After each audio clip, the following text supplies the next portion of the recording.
Hello everyone, good afternoon my all family and friends. কেমন আছো তোমরা সবাই? আশা করছি সবাই খুব ভালো আছো।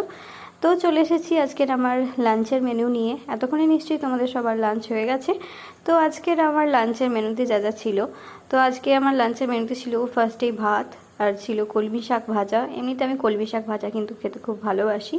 আর আরও ছিল, এটা হচ্ছে আমার খুব পছন্দের খাবার, আমি খুব ভালো খাই, ইনফ্যাক্ট ছোটো থেকেই খুব ভালোবাসি, আমার মা খুব ভালো বানায় এটা।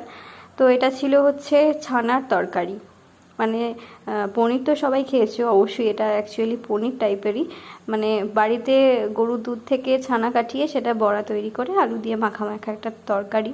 তো এটা ভীষণ পছন্দের আমার খাবার, তোমরা যারা গ্রামে থাকো তারাও নিশ্চয়ই খেয়েছো।